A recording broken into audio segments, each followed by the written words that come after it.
एक गांव में मोहन अपने 2 जवान बेटों के साथ रहता था।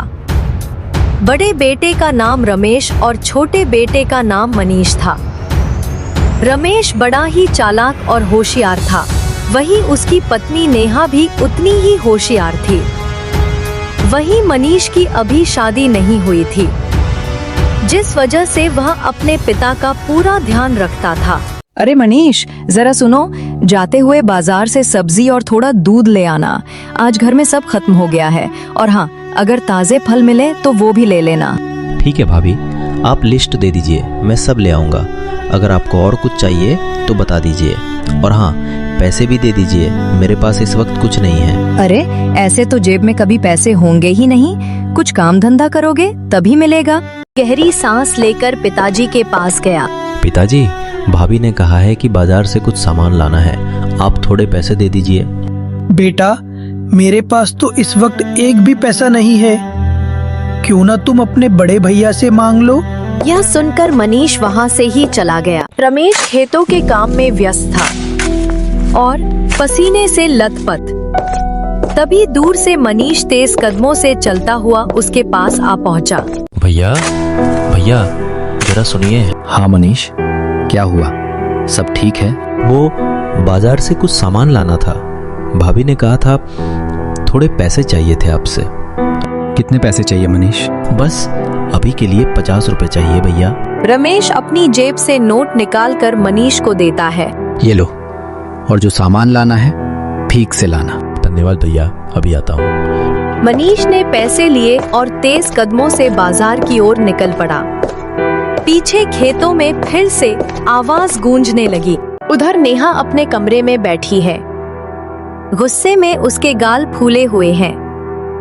वह खुद से बड़बड़ा रही है। हद है, मेरे पति तो सुबह से शाम तक खून पसीना बहाते हैं, और ये मनीष दिन भर ऐसे ही आवारा घूमता रहता है जैसे कोई शहजादा हो। बस आने दो सामने, आज खुलकर बात करूंगी उससे। शाम को जब रमेश घर लौट कर आया तो उसने नेहा का मुंह उतरा हुआ देखा तो। क्या बात है नेहा, इतनी गुमसुम क्यों हो? कहीं किसी ने उल्टी सीधी बात तो नहीं कर दी? अरे नहीं, ऐसा कुछ नहीं। वैसे भी लोगों से ज्यादा तो आपके पिताजी को मनीष की फिक्र रहती है, मेरी कौन पूछे। तो फिर कौन सी बात तुम्हें खाए जा रही है? साफ साफ कहो। मुझे ये अच्छा नहीं लगता कि मनीष दिन भर घर में ही पड़ा रहता है। बस किताब, रसोई का खाना और बिस्तर, यही उसका काम है। न हाथ बटाना, न जिम्मेदारी निभाना। पर अभी वो बच्चा है नेहा, उसे बोझ क्यों देना? बच्चा? अरे अब तो तुम्हारे कंधे से कंधा मिला सकता है। मेहनत करवा लो तो बुरा क्या है, मगर लगता है तुम्हें उसकी लापरवाही भाती है। खर्च करो, समय गवाओ, यही तरीका ठीक लगता है ना? नेहा की बात सुनकर रमेश सोच में पड़ गया कि क्या वह सच कह रही है। अगली सुबह। बेटा रमेश, आज तू जरा मनीष की स्कूल की फीस भर देना। अगले महीने उसकी ड्राइंग प्रतियोगिता है, उसे इसकी बहुत तैयारी करनी है। पिताजी, अगर उसकी प्रतियोगिता है तो फीस वो खुद जमा कर दे। वैसे भी अब उसकी उम्र हो गई है कमाई करने की। ये क्या कह रहे हो बेटा? तुम्हें तो मालूम है उसका सपना है बड़ा आर्टिस्ट बनने का। सपना मैं भी जानता हूँ, पर मेरे पास इतने पैसे नहीं है कि मैं उसे आर्टिस्ट बना पाऊँ। अगर वो मेरे साथ खेत में आकर काम करेगा तो ही मैं उसकी फीस दूंगा, वरना नहीं। मोहन यह सुनकर सन्न रह गया। तभी मनीष वहां आ पहुंचा। कोई बात नहीं पिताजी, मैं रमेश भैया के साथ खेतों में हाथ बटा लूंगा। ठीक है, तो फिर खेत पर आ जाना। इतना कहते ही रमेश वहां से चला गया। सचमुच अजीब है, अचानक से ये मनीष के लिए रमेश के दिल ऐसा क्यों बदल गया? उस समय मनीष भी आगे आकर बोला। अरे पिताजी छोड़िए, मैं रात में पढ़ाई कर लूंगा और दिन में भैया के साथ खेतों में काम करूंगा। शायद थकावट के कारण वो ऐसे सोच रहे होंगे। इतना कहकर मनीष खेतों की ओर निकल गया। उधर दूसरी ओर मोहन को सब समझ आ गया था कि रमेश ऐसा क्यों कर रहा है। नेहा बहू, जरा इधर आओ। इस पर नेहा मुंह बनाकर गई और बोली, पिताजी क्या बात है? क्या तुमने रमेश से कुछ कहा था? वो हाल फिलहाल अपने भाई के साथ कुछ अजीब सा बर्ताव कर रहा है। मैं? भला उनसे क्यों कुछ कहूंगी? क्या उसके पास खुद समझ बूझ नहीं है? समझ तो है बेटे में, पर इतनी नहीं कि वो अपने छोटे भाई से यूं कटकर बात करे। बहू, मुझे लगता है कि ये सब तुम्हारे ही कहने पर हो रहा है। हाँ हाँ, मैंने ही कहा होगा। अब आप क्या कर सकते हैं, बता दीजिए। हे भगवान, आज ये दिन भी दिखाना बाकी था। उसी बहू ने जो कभी अपने देवर पर स्नेह की बरसात करती थी, आज उसे लेकर मन में इतनी जलन क्यों पाली है। और मनीष ने अपने भैया के साथ खेतों में काम करने लगा और देखते देखते दोनों ने साथ में फसल लगाई और फसल अच्छी हुई तो उसे बाजार में बेच कर आए। बेटा रमेश, इस बार की फसल बिक गई क्या? हाँ पिताजी, सारी फसल अच्छे दाम पर बिक गई है। अरे, ये तो बहुत शुभ खबर है। देख, आधे पैसे मनीष को दे देना। क्या? आधे पैसे मनीष को? पिताजी, ये कैसी बात कर रहे हो? हर साल तो मैं ही सारे पैसे संभालता हूँ। हाँ, मुझे सब पता है, पर इस बार खेत में मनीष ने भी मेहनत की है, इसलिए कह रहा हूँ कि उसे उसका हिस्सा मिलना चाहिए। पिताजी, उसने 3 दिन काम किया और आप आधी कमाई उसको देने की सोच रही हैं। ये कभी नहीं हो सकता। तेरी ही बहू सबके सामने कहती फिरती है कि मनीष कामचोर है, सिर्फ पैसे मांगता है। अब जब उसने मेहनत की है तो उसे हक मिलना चाहिए। पिताजी, आपको समझ क्या आ गया है? आधे पैसे किसी को ऐसे ही बांटने की बात कर रहे हो? आपका दिमाग तो खराब नहीं हो गया कहीं? मेरा दिमाग बिल्कुल सही जगह पर है, समझा तू? भैया, पिताजी से ऐसे बात करते हो, ये ठीक नहीं है। तू चुप रहे, सब तेरे कारण हो रहा है। पर भैया, मैंने ऐसा क्या कर दिया? अगर आपको पैसे नहीं देने तो मत दो। अरे क्यों नहीं देगा, इसे देने ही पड़ेंगे। इसकी बहू तुझसे बहुत उल्टा सीधा कहती है, मैंने क्या सुना नहीं है? तो सही ही कहती हूँ पिताजी, ये पूरे दिन घर पर लेटा ही तो रहता है। लेकिन इस बार तो इसने बराबर मेहनत की है, इसी वजह से तो मैं पैसे मांग रहा हूँ। चल दिलवा अपने पति से पैसे। पर मेहनत तो मेरे पति ने की है, तो पैसे इसे क्यों मिले? क्योंकि इसने भी मेहनत की है, इसलिए। अच्छा, ऐसी बात है। अजी, आप कब तक इस तरह पागल बने रहेंगे? मैं तो कह रही हूँ आप बंटवारा करवा लीजिए। क्या? हाँ हाँ, तुम बिल्कुल ठीक कह रही हो। आज फैसला हो ही जाए। पिताजी, हमारा हिस्सा हमें दे दो। यह सुनकर मोहन और मनीष दोनों की आंखें भर आईं।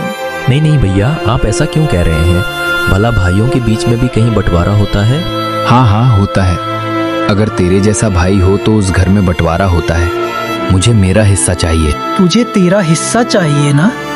ठीक है बेटा, तुझे तेरा हिस्सा मिलेगा। ये आप क्या कह रहे हो पिताजी? आप भी भैया की बातों को सच मान रही हैं? नहीं बेटा, मैं सब जानता हूँ, मगर लगता है अब बंटवारा ही इनके दिलो दिमाग को शांत यह करेगा। कहकर मोहन ने बंटवारा करने का फैसला कर लिया। इस पर रमेश कहता है, खेत मेरे नाम कीजिए पिताजी। खेती की मेहनत तो मैं करता हूँ, मकान इसे दे दीजिए। क्या? मकान इसे दे दूं? तू जानता भी है ये कितना बड़ा फैसला है। हाँ पिताजी, आप वैसा ही कर दीजिए जैसा भैया कह रहे हैं। तू होश में है? ये तुझसे तेरी जमीन छीन लेगा, सब कुछ खो देगा तू। खो जाने दीजिए पिताजी, मुझे कोई शिकायत नहीं होगी। अगर यही सबको सुकून देता है तो मैं तैयार हूँ। इसके बाद रमेश ने पूरा खेत अपने नाम कर लिया और वहाँ से चले गए। वहाँ से आने के बाद उन्होंने ठीक सामने ही बहुत बड़ा मकान बनवाया, जिसे देखकर मनीष और मोहन काफी दुखी हुए। धीरे धीरे समय गुजर रहा था। अरे बेटा, तू मेरी चिंता क्यों कर रहा है?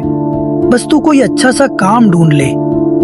पिताजी, मैं काम ही ढूंढ रहा हूँ, पर कहीं काम मिल ही नहीं रहा। लगता है मेरा नसीब ही खराब है। नहीं नहीं बेटा, ऐसा मत कह, सब कुछ ठीक हो जाएगा, भगवान पर भरोसा रख।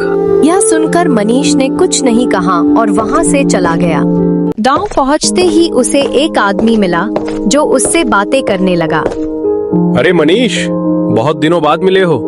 सुना है तुम्हारा भाई अब तुमसे अलग रहने लगा है। हाँ भैया, बात सच है, घर का बंटवारा हो गया। हाय रे, आजकल तो यही चलन हो गया है। लगता है उसने ये काम भी अपनी पत्नी के कहने पर ही किया होगा। भैया, मैं किसी पर उंगली नहीं उठाना चाहता।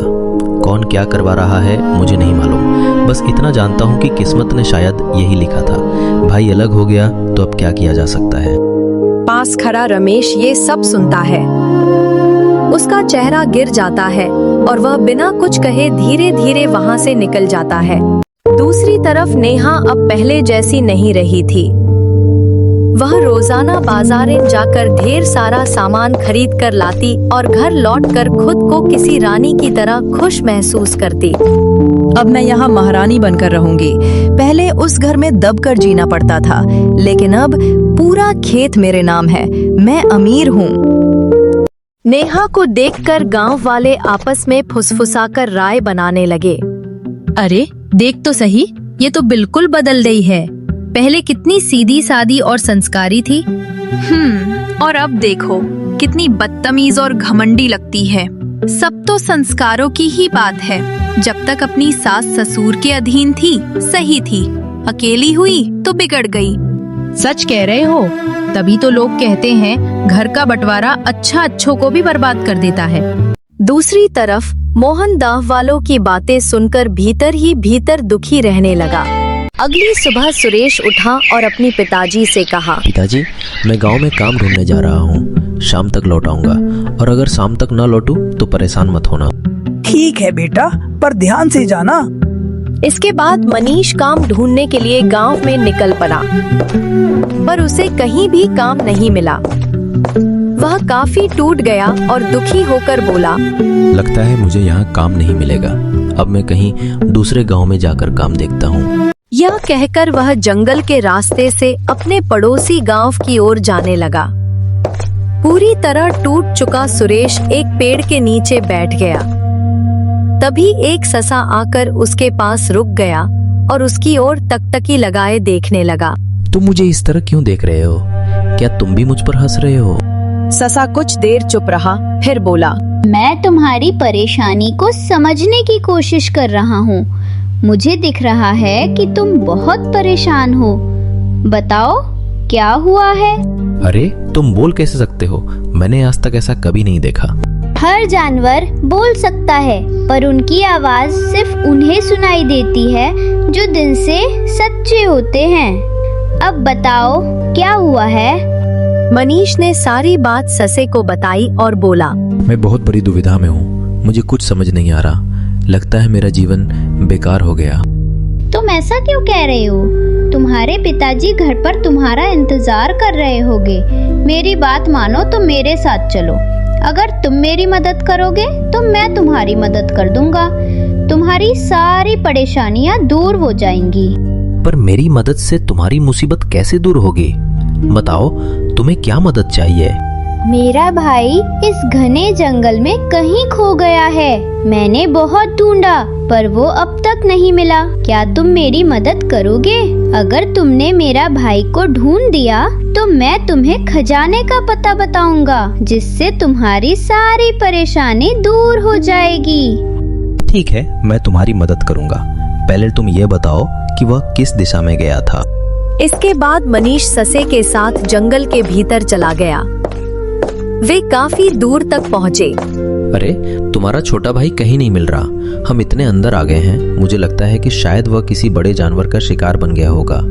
ऐसा मत कहो, मैं अपने भाई के बिना नहीं रह पाऊंगा। प्लीज तुम थोड़ा और ढूंढो। इसके बाद वे दोनों छोटे भाई को जंगल में ढूंढते रहे, पर ढूंढते ढूंढते रात हो गई। फिर भी उन्हें भाई नहीं मिला। वहीं दूसरी तरफ रात होने को आई है, पर अभी तक मनीष लौट कर नहीं आया। पता नहीं कहाँ चला गया। इसके बाद वह गांव में मनीष को ढूंढने निकला, पर उसे अपना बेटा नहीं मिला। तभी उसे रमेश दिखाई दिया। अरे रमेश बेटा, तेरा भाई सुबह काम ढूंढने गया था, लेकिन अब तक घर नहीं लौटा। पता नहीं कहाँ रह गया। तू बता, मैं क्या करूं? पिताजी, मुझे अब इन सब बातों से कोई मतलब नहीं है। ये क्या कह रहा है तू? मान लिया कि बंटवारा हो गया है, पर इसका मतलब ये नहीं कि हमारे रिश्ते खत्म हो गए। नहीं पिताजी, अब मुझे आपसे कोई लेना देना नहीं। अब मैं आपसे किसी भी तरह का रिश्ता नहीं रखना चाहता। रमेश की बात सुनकर मोहन नम आंखों से चुपचाप लौट आए। मनीष ने पूरे जंगल का कोना कोना छान मारा, मगर ससा का छोटा भाई का कुछ भी पता नहीं चला। उसका मन बेचैनी से भरा हुआ था। अचानक उसकी नजर आगे एक बहुत पुराने विशाल पेड़ पर पड़ी। अरे ये पेड़ कितना अजीब लग रहा है, तना जैसे भीतर से खोखला हो। क्या ससा का भाई यहाँ कहीं छिपा है? मनीष ने उम्मीद में पेड़ के पास गया, लेकिन अंदर झांका तो वहाँ कुछ भी नहीं मिला। न ससा न कोई आवाज। ये तो बड़ी अजीब बात है। उस ससा ने तो कहा था कि उसका भाई यहीं होगा। अब मैं कहाँ ढूंढूं? मनीष ने हार न मानते हुए और गहराई में जंगल की ओर कदम बढ़ाए। मनीष को गए हुए 4 दिन बीत चुके थे और मोहन काफी परेशान था। तभी वहाँ संजू आ पहुँचा। अरे चाचा, क्या हो गया? इतने परेशान क्यों लग रहे हो? और मनीष भी कुछ दिनों से दिखाई नहीं दे रहा है। वो कहाँ चला गया? पता नहीं कहाँ चला गया, यही तो मुझे समझ में नहीं आ रहा। काम का कहकर गया था, पर अभी तक नहीं आया। क्या? तो अभी तक मनीष घर लौटकर नहीं आया? तो आपने रमेश से नहीं कहा क्या? अरे रमेश से मैंने कहा था, पर उसने मुझे भगा दिया और बोला मेरा आपसे कोई रिश्ता नहीं अब। हे भगवान, पता नहीं आपके बड़े बेटे को क्या हो गया है। वहीं आपकी बहू तो पूरी तरह बिगड़ गई है। अरे ये सब तो मेरे नसीब का ही दोष है, जो मुझे ऐसा बेटा मिला। और दूसरा जो बेटा मेरा ध्यान रखता था, वह पता नहीं कहाँ चला गया। हे भगवान, मेरे बेटे की रक्षा करना। खबर मिलते ही नेहा का चेहरा खिल उठा। क्या मनीष कहीं चला गया है? इसका मतलब अगर वो वापस ही ना आया तो ये घर भी मेरा हो जाएगा। नेहा बुरी आदतों में डूबकर जुए की लत में पड़ गई और एक दिन अपनी सारी संपत्ति गवा बैठी। हे भगवान, ये क्या हो गया? मैं जुआ कैसे हार गई? अब मैं रमेश को क्या जवाब दूंगी? वहीं दूसरी तरफ शाम का समय था। रमेश अपने घर की ओर लौट रहा था। रास्ते में गांव का सेठ उसे मिल गया। अरे रमेश, कहाँ जा रहे हो भाई? घर पर जा रहा हूँ। घर पर जा रहे हो, लेकिन घर जाकर अब करोगे क्या? क्या मतलब? घर जाऊंगा तो वही करूंगा जो हर रोज करता हूँ। तुम्हें मालूम नहीं, तुम्हारी बीवी ने जुए में घर, खेत, पैसे सब कुछ हार दिया है। ये आप कैसी बातें कर रहे हैं? मेरी पत्नी ऐसा नहीं कर सकती। वो तो कभी जुआ खेलती भी नहीं। अरे ये तुम्हारी गलत फहमी है। वो रोजाना जुआ खेलती थी और आज आखिरी दांव में सब हार गई, समझे? अब तुम्हारा घर और खेत सब मेरा हुआ, कल तक खाली कर देना। यह सुनकर रमेश टूट गया और भारी कदमों से घर आकर नेहा से बोला। नेहा, ये मैं क्या सुन रहा हूँ? तुमने सचमुच जुए में घर, खेत सब हार दिया? मुझे माफ कर दीजिए जी। मैंने सोचा था कि इससे हम और अमीर हो जाएंगे। सेठ ने मुझे लालच दिया और मैं उसकी बातों में आ गई। हे भगवान, अब मैं क्या करूं? तुमने तो मुझे बर्बाद कर दिया। यह कहते कहते रमेश जोर जोर से फूट फूट कर रोने लगा। वहीं दूसरी तरफ मनीष कई दिनों से जंगल में फंसा हुआ था।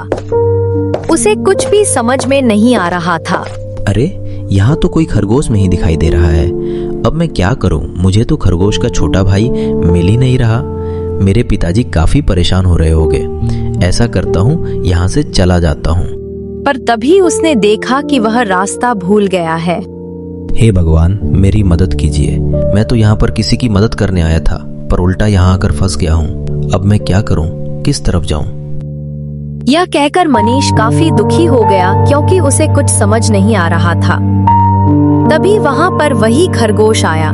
अरे तुम यहाँ क्या कर रहे हो? तुम तो पीछे ही रह गए थे ना? मैं इस जंगल का हर रास्ता जानता हूँ और मेरा कोई भाई खोया नहीं था। मैं तो बस तुम्हारी परीक्षा ले रहा था। यह कहकर वह खरगोश अचानक एक सुंदर परी में बदल गया। यह देखकर मनीष हैरान रह गया। यह कैसे हो सकता है? तुम एक परी में कैसे बदल गए? क्योंकि मैं इस मायावी जंगल की रखवाली करती हूँ। मैंने तुम्हें यहाँ इसलिए बुलाया ताकि तुम्हारी सच्चाई परख सकूं। कई लोग यहाँ आते हैं, पर किसी ने भी मेरी मदद करने की कोशिश नहीं की। लेकिन तुम बिना किसी लालच के यहाँ आए और मदद करना चाहा। अगर आप मुझसे खुश हैं तो मुझे यहाँ से बाहर निकाल दीजिए। मेरे पिताजी मेरा बेसब्री से इंतजार कर रही होगी। यह सुनकर मनीष चौंक गया क्योंकि उसके सामने खजाने का ढेर लगा था। तुम्हें जितना चाहिए ले लो, आज से यह सब तुम्हारा हुआ। मुझे इतना सारा खजाना नहीं चाहिए, सिर्फ थोड़ा सा दे दीजिए जिससे मेरा गुजारा हो सके। ये सुनकर परी बहुत खुश हुई। उसने मनीष को बहुत सारा खजाना देकर वहां से विदा किया। मनीष तेजी से गांव लौटा और घर पहुंचते ही सामने का दृश्य देख हैरान रह गया। अरे ये भैया भाभी यहाँ, ये पिताजी से बार बार क्या कह रहे हैं? पिताजी, हमें अपने घर में रख लो। हाँ पिताजी, आपको तो हमारे हालात पता ही हैं। हम सच में बहुत परेशान हैं। हाँ हाँ, मुझे सब पता है। जैसा तुम लोगों ने किया वैसा ही तुम्हारे साथ हुआ है। अब मैं तुम्हें यहाँ नहीं रखूंगा। मनीष यह सब देखकर चुपचाप खड़ा था। फिर उसने धीरे धीरे अपनी पिताजी के पास जाकर एक पोटली निकाली। पिताजी ये देखो, ये वही खजाना है। और सुनो, मेरे साथ जो हुआ वह सब मैं तुम्हें बताना चाहता हूँ। मनीष ने पिताजी को सारा खजाना और पूरी कहानी बता दी, जबकि रमेश और नेहा शर्मिंदा होकर पछता रहे थे।